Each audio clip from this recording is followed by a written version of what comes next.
Yo, what's up, everybody? Welcome to This Week in Mormons. I'm Jeff Openshaw, your longtime host, confidant, admirer, and map nerd. Those are my titles, and I'm happy to be here with you this week. I appreciate you taking the time to tune in. Join us again for another week of Latter-day Saint-focused news and ephemera.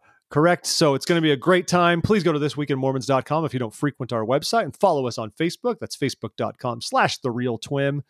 Find us at The Real Twim on Twitter, because like Twitter accounts, when you're not verified, you make your actual handle The Real something, so people know that that's what you're. Don't settle for the imposter Twim accounts, folks, is what I'm telling you.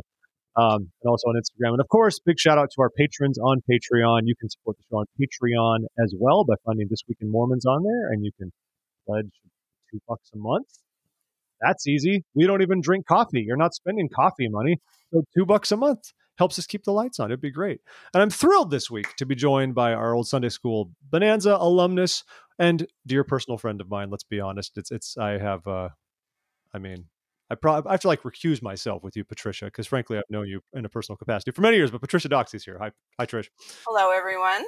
For Trish, context, we've known each other for a long time, but I think that's the first time you've ever called me Trish. I drop it sometimes only because my wife seems to have authorized that. Yeah, within definitely. Our friendships. You and can for have context, the halo permission there. When my wife, before we got married, and we didn't have an apartment yet, before we got married, she slept on Patricia's floor in her bedroom for like a month until we got an apartment. It's that level of love that we have. And incidentally, I was cleaning out my car this week and I found a random key. You're going to love this. And Danielle was looking at it today. She's like, what's this key for? I'm like, I don't know. I found it in like the ashtray. I haven't looked in there in 10 years probably. And she said, you know what? I'm pretty sure that's the old key to Tricia's house. That's amazing. In Pentagon City. And I said, do you think it still works? Should we go freak them out? Whoever lives there now? Just see if it unlocks the door. So any of the sisters who live in Pentagon City, I have a key. Well, they sold the house. They sold the house to a couple that converted it to a single dwelling unit. So they likely changed the locks when they bought it. Did it need converting to a single dwelling unit? I mean, it was a house where you all had bedrooms in the house. It wasn't like you had separate. Right. I guess converting it instead of farming it out to 6 different women. They used it for its actual purpose. Yes. Have a family. So, well. Yes. Well, that breaks my heart. Anyway, how are you doing? How's Utah? Utah is hot. It's, I guess I do have to have the caveat. I know that it's hot, but coming from Arizona, it doesn't feel that hot. But I do know that's not to minimize people's pain in the weather. It feels normal to me, but I know that it is hot. Mm-hmm. Mm-hmm. I'm going to be experiencing that Arizona heat during this heat wave as well this weekend. I want to give a big shout out to my sister Melanie, who's getting married this weekend, everybody. We're going to have a twin wedding. It's going to be very exciting. You should live tweet it. Maybe I will, from the Gilbert Temple. It's going to be outstanding. Gilbert Temple. I get to go to Arizona where it's going to be 113 degrees on Saturday. What fun. Why do people live in Arizona, Tricia? I don't understand. I know it couldn't happen until the post-war era with the advent of air conditioning, but even so, who went to Phoenix? Nowadays, it's all these people fleeing from California and elsewhere, but before that, who wanted to be in Phoenix? Why are people there? I don't understand. It's not habitable. It's pretty hot. It's pretty darn hot. I don't really know, Jeff. I don't know. Our Arizona listeners hate me, but I just don't understand that. I don't understand how the civilization exists there. Sure, maybe Prescott, Flagstaff, Show Low. Of course, people can be there, but I mean, Phoenix. Folks. I mean, they have a few good things, and the winter is lovely. Hikes all the time. Oh, it's great. Or you could live somewhere where you could hike all the rest of the time. That's true. That's true. Maybe you should let the Arizona people know that there are other at the same time, there. We're dealing with cicada infestation, so that's the fun times we get to have in Virginia. Which my son was just picking him up tonight, like letting him crawl around on his hand, and it was awesome. You guys need to get some seagulls, man. Take care of that problem.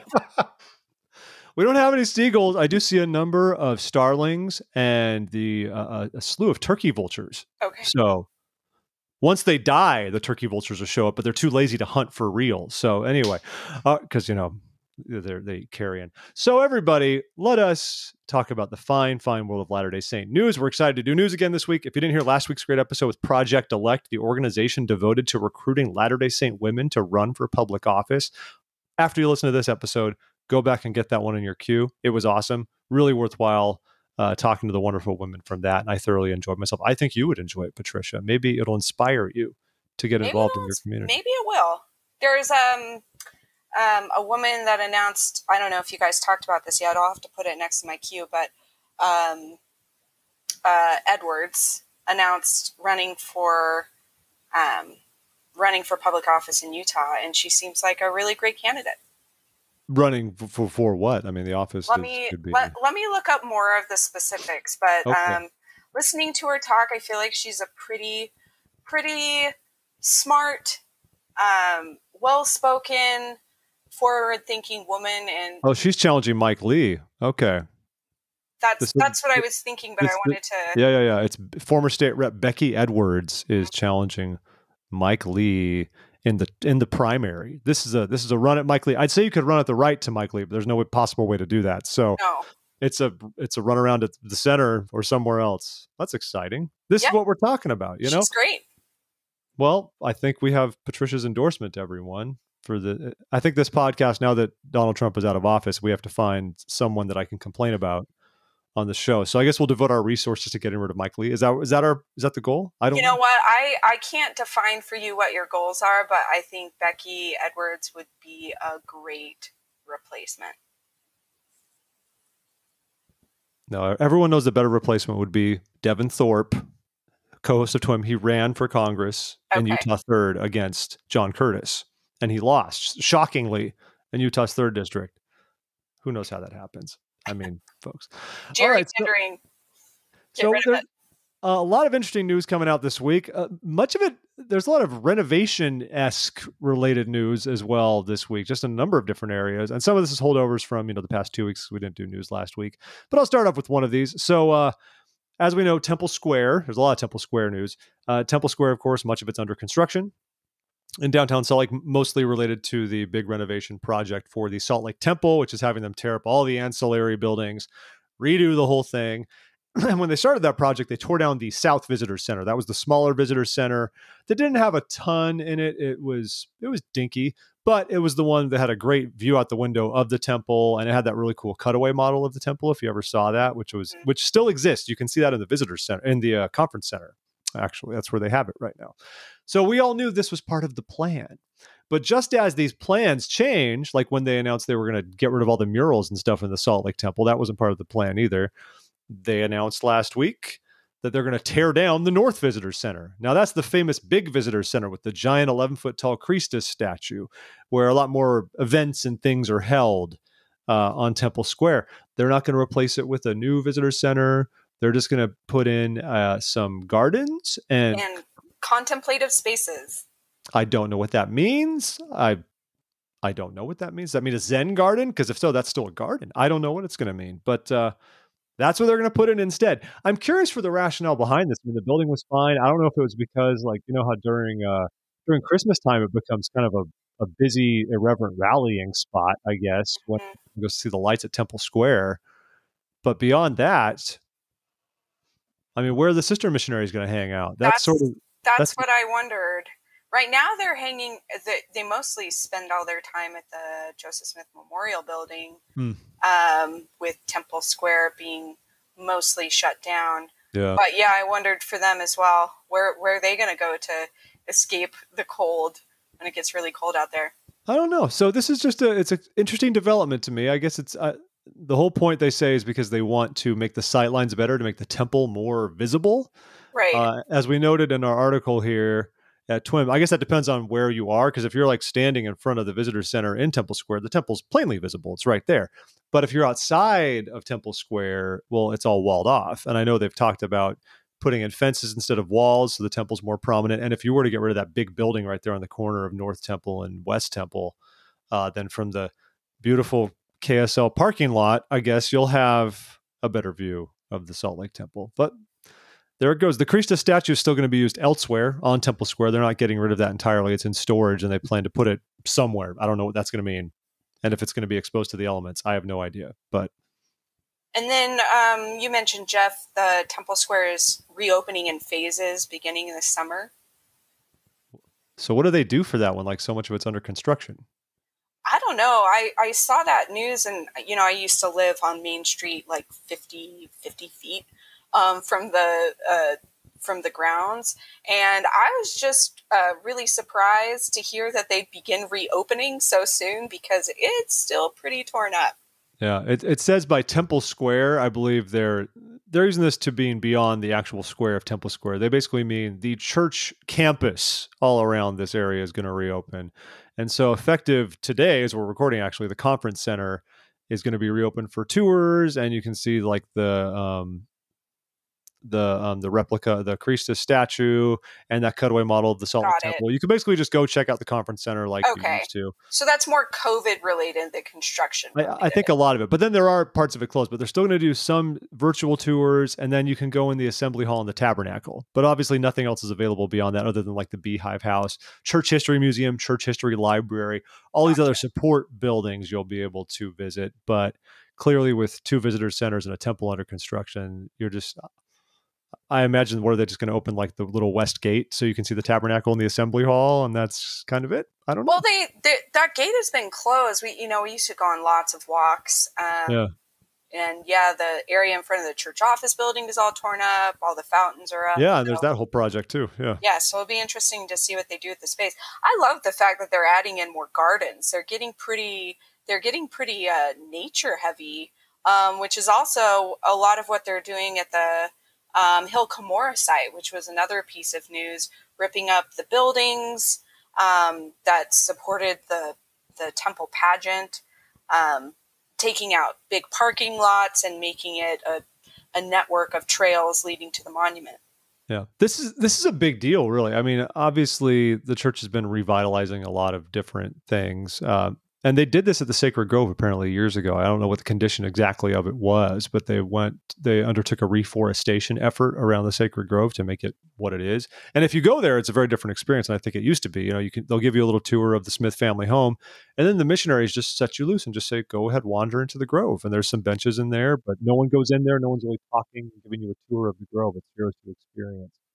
And so if you look at a satellite image of the Hill Cumorah, this was taken clearly during the pageant because you can see the whole stage set up like top of the hill. But you can see how there was the stage. You can see how everything's cut through. You can see all the areas that have been torn up in terms of trees to make room for basically so the pageant can be held every year when they come in and do it. So there's space for seats, for support buildings, you can tell that's parking across the street in that big field that's just got kind of years and years of tires driving over it and stirring it up. All of that's going to be reforested, apparently, the whole thing. They're going to tear out every building but the visitor center and the monument on top of the hill, the Moroni monument up there. And what's kind of cool is they're going to actually build a network of trails, they say. And they'll have signage that talks about different parts of the experience. I don't know how long these trails will be, if it's full-blown hiking or anything like that. But they will all lead to the monument, which will remain. I don't know if the monument will still have a clean line of sight out elsewhere, or if they're going to really forest it up so it'll be all tucked away. But that's cool with it. It's fine. I mean, I like reforestation. Yeah, like upstate New York doesn't like really struggle to grow trees. You just kind of let nature do its thing and they show up pretty naturally. It's kind of like where I am here in Virginia, where you have to go to an effort so there's not trees as opposed to something else. But I'm all for this. It's interesting to me they want to do it, though. I guess the pageant's over. They announced it wouldn't come back because of COVID. It was supposed to get one more year before they shut it down. But then with COVID and everything, and they've just said, we're not going to go for it in 2022 and give it a whirl again. That's it. It's done. And so now they just figure, let's make the Hill Cumorah a sacred place that reminds people a little bit more of how it must have been when Joseph first went there. Yeah, that's cool. It's going to take decades too. This is not like a couple year thing. Right. It's going to be saplings and seeds and all kinds of stuff. And it's going to take a long time. But hey, when you take your kids there, folks, when they're older, you can say you knew them when. Exactly. Look at that. We just cranked out 3 stories in like 10 minutes. Where this show's going to be over before we even get to, this is going to be shorter than a Weezer album. This is awesome. Well, and there's more infrastructure related news. with the Tallahassee Temple groundbreaking. I gave that one to you because of your Florida experiences, even though you weren't in the Panhandle. But yes, my Florida experience. I thought it was interesting. I mean, it was announced a while ago. They had the kickoff, and there was actually a nice puff piece in the Tallahassee Democrat covering it as well. And they did a great job at explaining things. And I did have to laugh. They announced who the general contractor was and who the local builders for the actual constructions and architects. But the architectural firm noticed that their design followed a kind of temple template from the LDS church. So It doesn't sound like they were given a ton of leeway. But it was a nice piece from the Tallahassee Democrat. And I thought it was a nice touch that a non-North American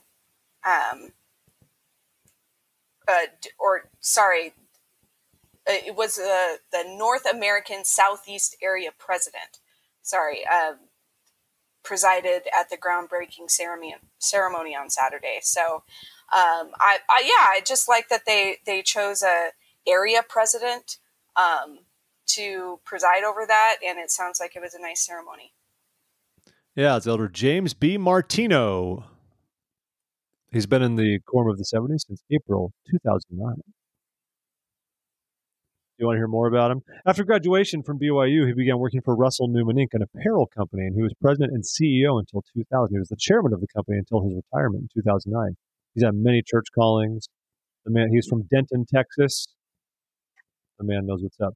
It is funny they noted that in the article that, like you said, they gave him kind of a temple template and said don't deviate too much. And that's, you see in the design for this, you can clearly see how it's related to some other more recent temples, even if it has some of its own flavor. But gone are the days when you're going to have random people come in and give you a San Diego temple, for example, and they just say, throw out the playbook, do whatever you want, figure it out, make something cool. Yeah. Not exactly going to happen now. More efficient, for sure, but maybe a little less unique. Yeah, it's kind of like the correlation program for temples, really. Exactly. But I get it. It's all about efficiency. And it's funny, speaking of that efficiency, so we've spoken a little bit in the past recent months about the possibility of the church embracing modular construction methods, rather, to build some newer temples, and how there's some evidence that points to this being the case, all of which circles around the famed Helena, Montana temple, which, as a reminder, if you're listening for the first time, a rendering for that temple was released only about 2 weeks after it was announced in General Conference, which is not the typical speed at which that happens. I mean, temples get announced in Utah, and it does not happen in 2 weeks that a rendering and a location come out. And this is up in Helena, Montana, which was shocking. And then, of course, Corey Ward, one of our writers who goes deep on temple research, had a quote from a member of the presiding bishopric who basically said that, like, they're going to break ground on this temple in a few months, and it'll probably be like up and running in like 13 months, which is way faster than temple construction usually goes, right? It's usually about 3 years. So that's an interesting bit of news. And they haven't officially said they're going to do modular stuff, but there's a lot of things that point to that. Look for modular on thisweekinmormons.com, and you can read the whole lengthy deep dive about it and the firms that Corey discovered that are partnering with the church and have a history of building temples and do all this stuff. I mention this because if that's a modular temple of only 10,000 square feet and it's going to go up quickly, the church announced this week the location of 2 of the other temples of the 20 that were announced this past General Conference. They announced their locations. They did not release a rendering, but they did at least leak that they'll be approximately 10,000 square feet and single-story temples, which means they'll basically be like the Helena temple, which makes me wonder if it's going to be more of this and if they'll go up quickly and yada, yada, yada. So we got the Casper, Wyoming temple, Elko, Nevada temple, 2 temples serving pretty isolated populations. Of course, Wyoming doesn't have like any big cities. Like, where are you from? Gillette, Casper, Sheridan. There's not a lot there. Cheyenne is the biggest city in Wyoming. It's great they're going to have a temple in Casper. That's wonderful for the Saints of Wyoming. And then, of course, Elko, Nevada, the same thing. Elko is extremely isolated because there's nothing in Nevada outside of Clark County and up there by Reno. And so it makes sense they'll have smaller temples. So 10,000 square feet, that's great. Well, I look forward to seeing if they kind of look like Helena and if it'll be the same thing. The other site revealed, though, of course, as you might recall from our temple predictions that we like to make and we are often correct about, we predicted another temple in Cache Valley, Utah, because the Logan Temple is bursting at the seams, essentially. It has too many stakes assigned to it compared to what's the norm in Utah at this point. And so they announced another temple in the Cache Valley in Smithfield, which is north by probably only 10 or 15 minutes from most of Logan.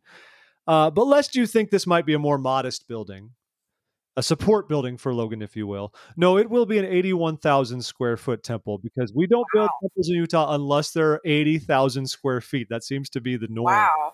The only one that apparently might be smaller than that is that one in Ephraim that they built to be effectively a support temple for Manti, because now that they're not going to destroy a lot of Manti's interior, they decided to just build a new temple in Ephraim. But it's going to be a biggie. 3-story temple, 81,000 square feet.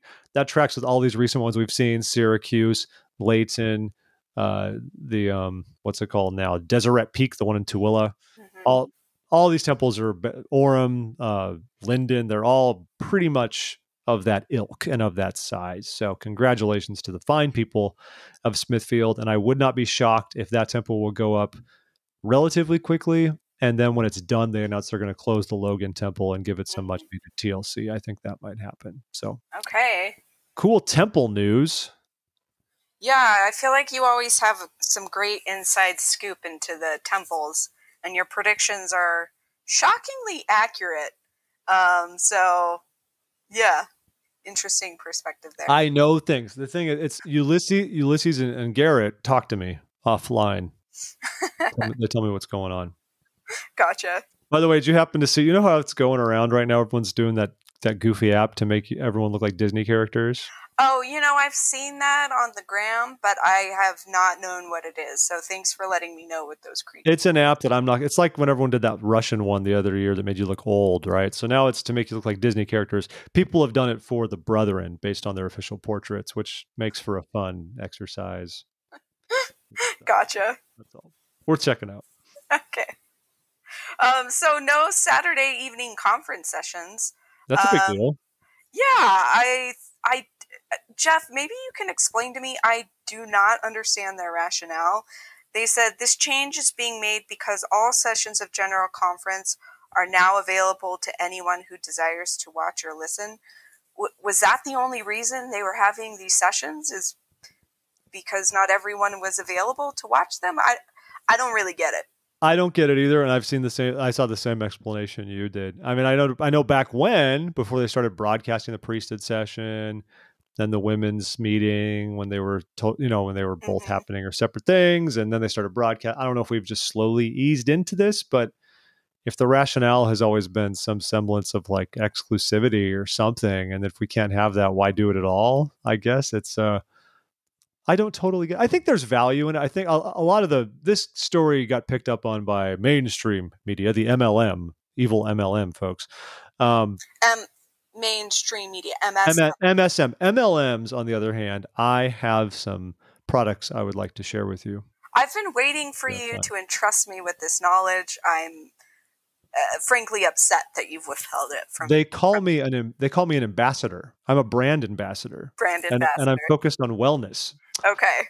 So I'm with you. I don't fully get it either. I mean, so some of the mainstream media did pick up on this, and some of the headlines read basically like the church is ending like male only meetings, done in kind of a pejorative sense, which I've never looked at it like it's that big of a deal, because like we still have elders quorum, we still have all these other things. I don't think having a priesthood session in and of itself has been goofy, and I think we've moved towards a bit more parity with the genders in that sense when we started doing priesthood session once a year, the women's meeting once a year, and they would alternate, based on which conference it was. And that was fine. I'm not bothered having the women have a session for them. Although I do understand I'm not a woman, and I get it that even the women's session has all the female leaders speaking, and then a member of the First Presidency still gets up to speak. So it's never fully a meeting completely by women for women. And I think people still appreciate hearing from a prophet or an apostle or what have you. But it is different for men, because we don't have like women quote, crashing the priesthood session, right? So yeah. So I don't know. Maybe it just kind of removes any of that that goofiness. I think the big question a lot have, and I'd love to hear how you feel about this, Patricia, is many women especially wonder, like, okay, we don't hear from tons of women at General Conference to begin with. Is this just going to be a net loss, or are they going to absorb that into the regular sessions of conference and just have more female presence during the daytime sessions? Yeah, I mean, the optimist in me hopes that they'll take it as a chance to reevaluate how they select their speakers and make more parity in terms of gender. The last couple sessions, I feel like they've made great efforts to make it more of a multicultural experience and reflect membership around the world. And I'm hoping that trend will continue to be more inclusive of genders and represent women more. I wouldn't be surprised if it doesn't happen. Jeff, you and I were chatting before we hit the record button, and just talking about the speaking lineup is really a reflection of leadership. I don't think it's necessarily intentional to exclude women, but when you have to pull representatives from the 70, all members of the 12, leadership from all the auxiliaries, and there really aren't that many female auxiliaries. So, this is about speaking, but it's also about increasing parity in leadership roles in the church. And how do we do that? And, give more opportunities for women to hear from women, but also men hear from women, and consider different perspectives and see them as leadership and a leadership voice and people that both men and women look up to in the church. And so I want to think about that because, like we said, yes, as far as a representation of how many of their gender exists in the upper echelons of church leadership, it's actually kind of a parity, as you suggested, right? I mean, there's only 9 women to choose from in General Conference, and there's a lot more men. What can we do then if the issue isn't necessarily an appropriate sample of the leadership? It's just the fact that we need more leadership roles for women that would be at a General Conference level. I'm curious, like, what those would be. What would we do? I mean, we've talked a lot about, like, why can't Sunday school have women involved? That's a whole other question. But would we get the Relief Society board involved? Would they be speakers? I would love to think of, like, how we would extend this to have a greater presence for women, but we have to have callings that make sense for that to be the case. And I don't know what they would be. Well, I mean, and I think that's because you're thinking of church leadership as the way it is now. Mm-hmm. And a lot of people tend to think the way it is now is the way it will always be.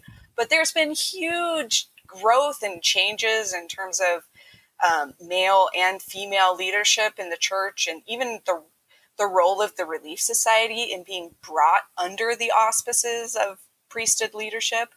It used to be a totally separate organization with different agenda, different budget. Oh, yeah. So I think it will take rethinking of structures and figure out, okay, there are structural barriers that prohibit women from participating in these leadership conversations, and we might need to rethink some of that. Yeah. I don't know what the answer is. And you're right. I guess I'm thinking of traditional structure, and we have seen General Conference evolve. Remember, we had the youth speak a year ago, which was great.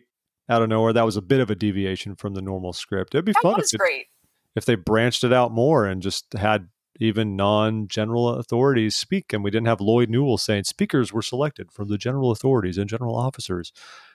For my money, I'm still like, give me women in the Sunday school presidency, because I still, other than the fact the handbook says it, I still don't have like an actual doctrinal reason why at the ward, to say nothing of the general level, but at the ward level, that's not a thing. I think that would be a short-term win, right? Like, yeah. Breaking down barriers in pre-existing structures, and then I think long-term looking at what are the structures that we already have or that we have that we need to rethink and dismantle. You want to decorrelate the church. That's where you want to go. You want to undo everything from the 60s, don't you?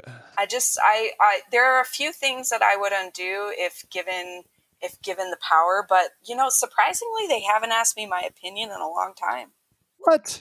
You don't get one of the surveys online or anything like that? I haven't gotten one. I love taking surveys, actually, but I haven't gotten one of the surveys. They should bring back the Relief Society magazine. That would be fun. I don't see it happening considering they finally amalgamated the Ensign and the Liahona, which were basically the same publication anyway. But that would be fun. They did start a podcast. I haven't listened to it for LDS women. I saw a friend who's working on the podcast mention it. But I know they are starting to, they did amalgamate some of those magazines, but I think they are starting to explore different podcasting options. Okay. Interesting. Well, we'll check that out. That's good stuff. No other big news that just dropped today before we're going to record. The church has announced new partnerships with the NAACP, which is great. The NAACP, if you're unfamiliar, is the National Association for the Advancement of Colored People, a very prominent, well-funded, influential lobbying group that works on behalf of the non-white community, shall we say.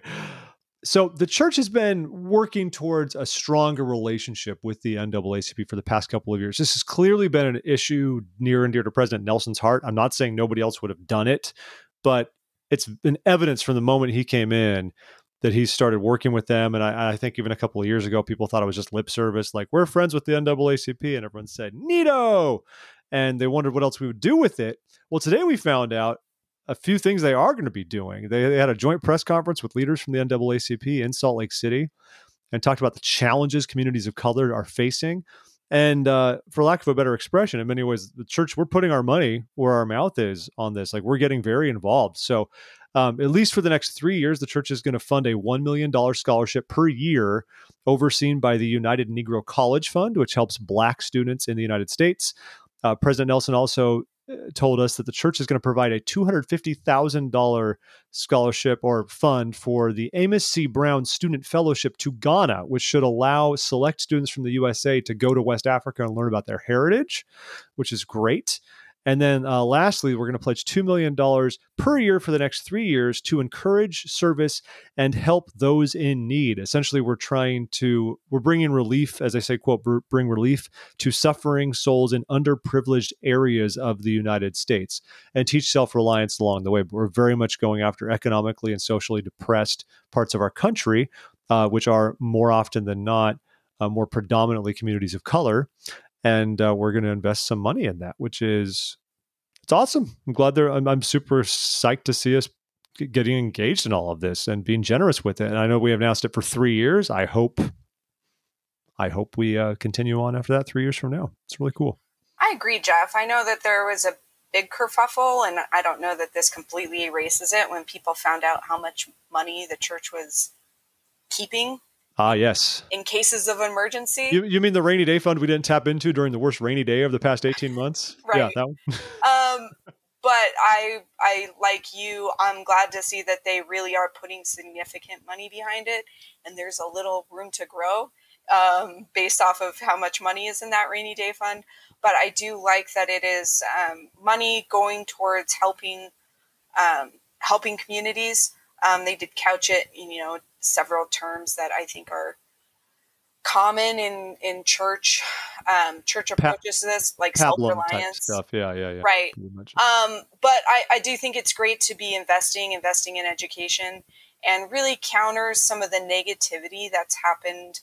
I know this isn't a Utah podcast, but some feelings that have erupted in Utah, the Utah Mormon scene over critical race theory. And I think this is a nice counterpoint to that, to provide somebody, some good news in how we can invest in our communities, even when it's not the community we identify with.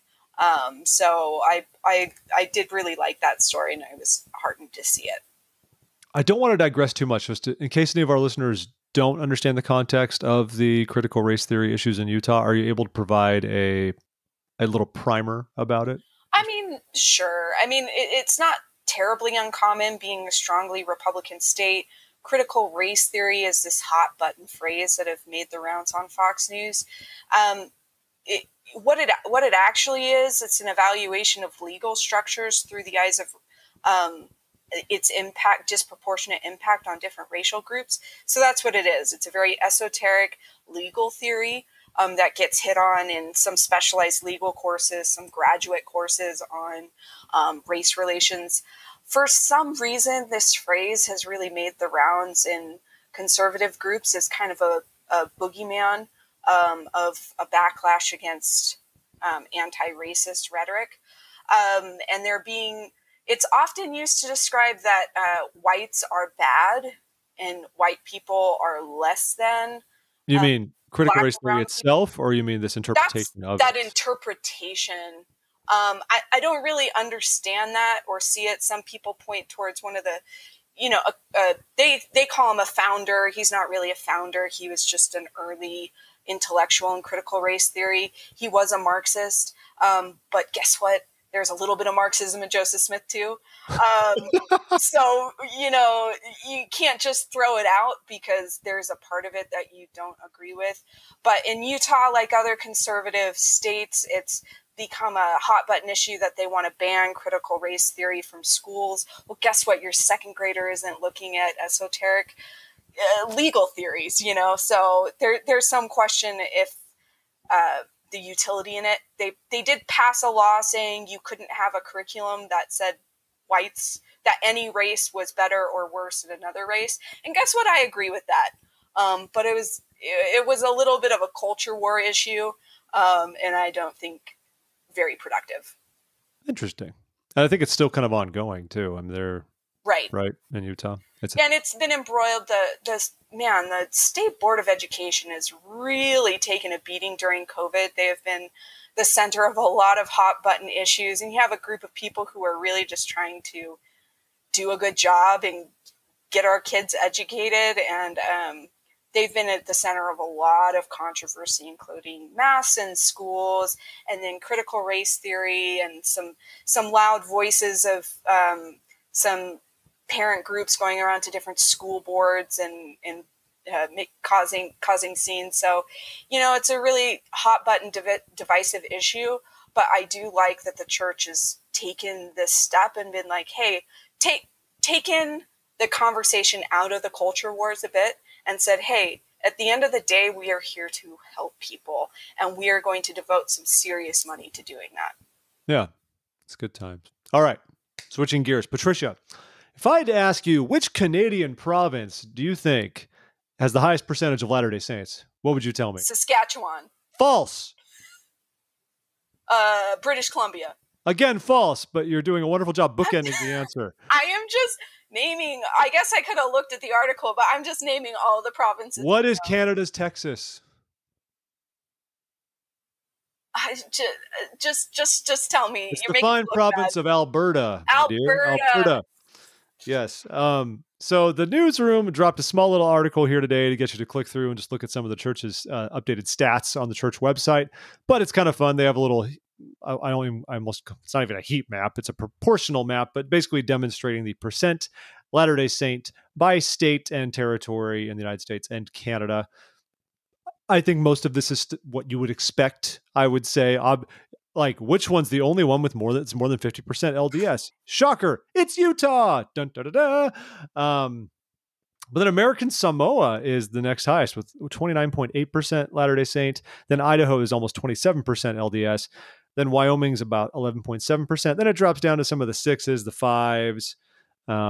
It's a mix, like you might expect. Intermountain West, of course, is the most heavily Latter-day Saint. And Alberta, that's why I mentioned that. Alberta, given its history, because if you look longitudinally, just follows that nice Mormon corridor that Brigham Young set up, right? And that's why we had all the people who settled Cardston and everything back in the day. So Alberta easily has the most Latter-day Saints. And it's fun to see.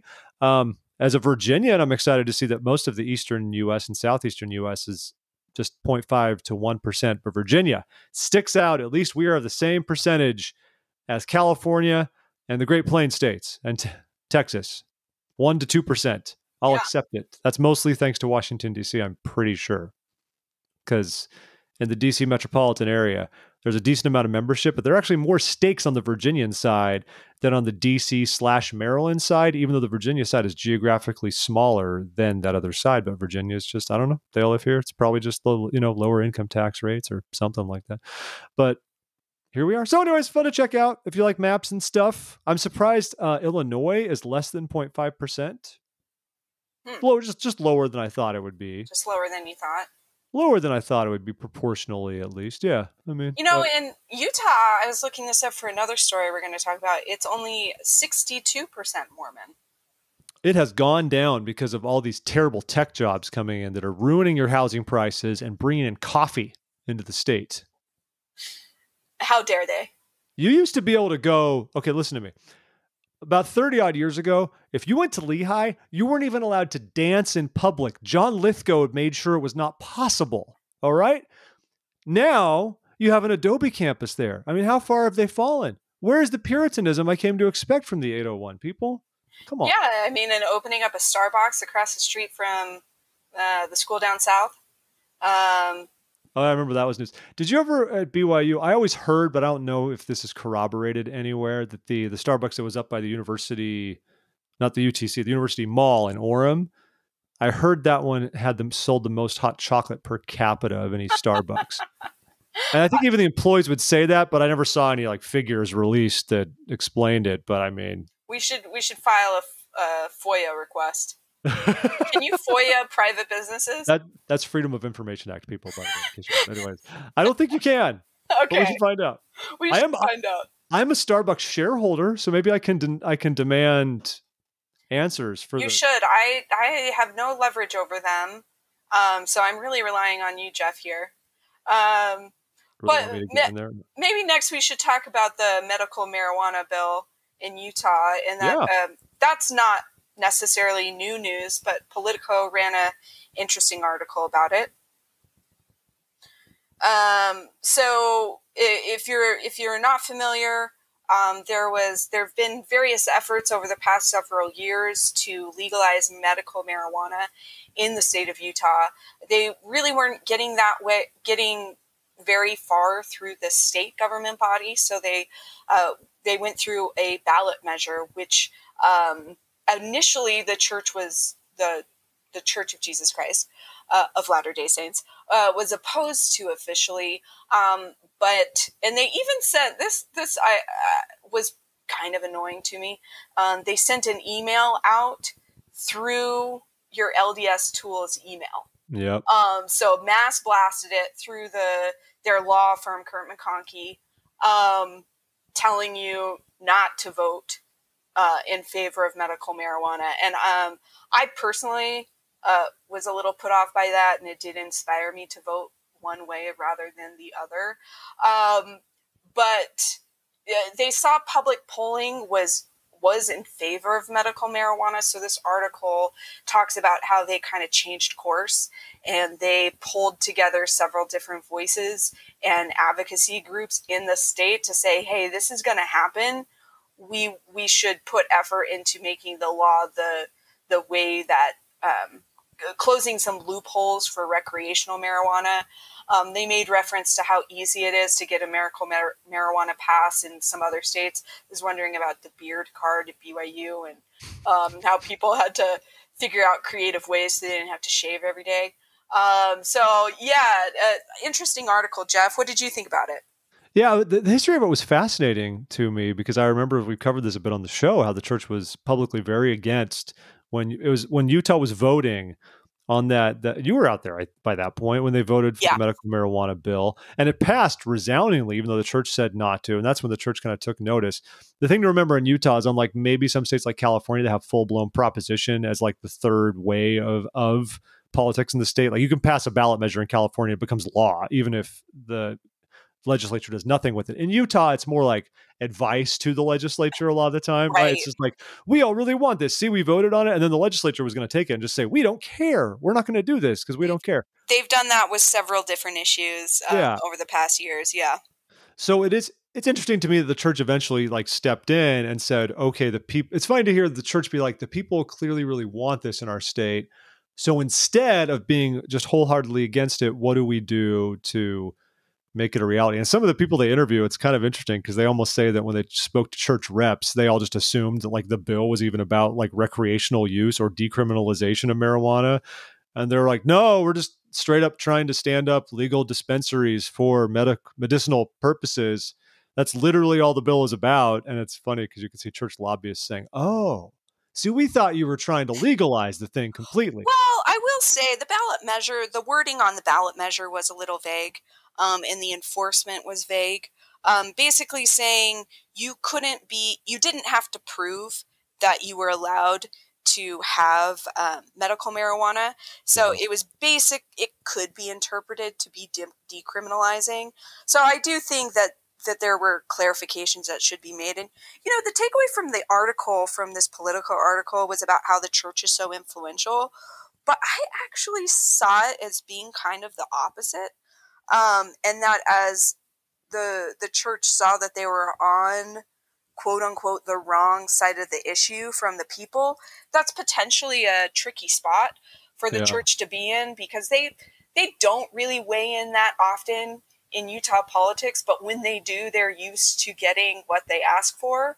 And so weighing in so heavily and things going the other way could, show how the church is having less of an influence on the state politics. So I think it was a little, maybe it was also with good intentions of making a good law. I'm not dismissing that possibility. Yeah, of course. But a little self-serving in that it was maintaining its influence in the state. That's an interesting observation. It makes me think of, I think there was a Jana Reese article a few months ago we talked about on here, sort of getting to that very issue, like wondering how much political sway the church would continue to have over its flock. Not just because of this, but, there's been a lot of drama with the election, with, I think she was referencing Elder Oaks or President Oaks' talk in the last conference and all that. And that's an interesting issue to get into, because usually the church gets its way. And this time the church said, don't vote for this. And people voted for it anyway. And I believe in Arizona, most recently last fall, they said, don't vote for this. And people were like, yeah, well, okay, we're doing it anyway. And like, what happens when the church doesn't wield that kind of clout, politically at least, over its flock anymore? If the flock just says, this is a civil issue, thanks for weighing in, church, but this isn't me sustaining the prophet or anything. This is me talking about what I think is best for the medical community and my community writ large. That's it. That is an interesting thing to think about. Yeah. And the article mentioned, I forget the woman's name who spoke up, but she was frustrated that she was specifically, I think she represents a patient advocacy group. She was kept out of the group that was convening. And she identified that she was in early talks and then was excluded. And she was the only, the law didn't have a non-Mormon presence. I haven't fact checked that. That's just what was reported in the article, which I think is notable. 88% of the members of the Utah Legislature are affiliated with the Church of Jesus Christ. However, only, like we talked about earlier, only 62% of the state is LDS. Just the way that districts are drawn, gerrymandering. That's like a different type of gerrymandering, though. They're gerrymandering based on church numbers, like that. Well, I do think there is a strong relationship between being a member of the church and being of one political party. So I don't think it's intentional to do it that way, but I do think there's an overrepresentation of LDS voices in the Utah legislature, and sometimes that weights things differently than it should if it was going to reflect the multitude of opinions within the state. Yeah. Well, there we go. Good thoughts. So a couple of other, just some quick mentions here. We talked about Witnesses a few weeks ago when Kurt was on. We reviewed the movie a little bit. It did pretty okay at the box office. That's what the news is here. It was number 11 in the actual box office, but it ranked about on the national list. But it ranked 5th in terms of its per theater average, which is a good way of viewing things. It's, how much money are you making based on the number of screens you actually have, which sort of indicates demand, I think, a lot more, because you could open on 4,000 screens and bomb, right? And even though your total number is very high, the theaters weren't very full. You made all your money spread out about the U.S. So they did pretty well for themselves. And I don't think it was a perfect film, but if we want to see more and better versions of films like this, then it's good that we can try to make them economically viable. Otherwise, no one's going to make them. And we won't have those things. And the guys on the Face and Hat podcast talked about this one. So if you're not familiar with the podcast, they're two guys from Berkeley. They're a faithful, intellectual part of the Dialogue Podcast Network. And they brought up a few things from witnesses, aspects of the church's early history that maybe have surprised or alienated people as they've learned about them, including Fanny Alger and the translation process. So they identified, hey, we need to start communicating some of these things to people so they're not surprised when they learn about them. I thought that was an interesting conversation. Absolutely. And our last bit this week, this is someone's personal news, but it made the rounds in Latter-day Saint and regular circles. So David Archuleta, the famed singer who's now 30 years old, which frightens me because I think of him as like a 19-year-old kid all the time. Definitely do. David Archuleta posted on Instagram sort of about his sexuality. And what is interesting is some have covered this like a coming out post, but it wasn't quite that. And whatever it was, that doesn't disqualify it or qualify it any particular way. It's just what he said. And he basically said that there were times in his life when he thought he was homosexual, but then he realized he still had an attraction to women. And then later on, he questioned whether he was like attracted to anybody. Was he asexual? And I think in some, he just kind of said, I'm still figuring this out. But he did say, like, he'd been thinking about these things for like 20 odd years about who he is, what his sexual identity is. And I think he kind of noted that it's significant for him to be more public about that, given his faith. And he talked about wrestling with his faith. So I don't know if we say David Archuleta is out per se, but I think he's more publicly discussing something that's been private to him and trying to be a notable ally for the LGBTQ population. Yeah. I really like this as well. I like to see when people feel like they can be authentic with their sexuality. And I think, he doesn't need my approval to discuss his sexuality the way that is meaningful for him. But I thought it was a good example. He doesn't have to be a spokesman.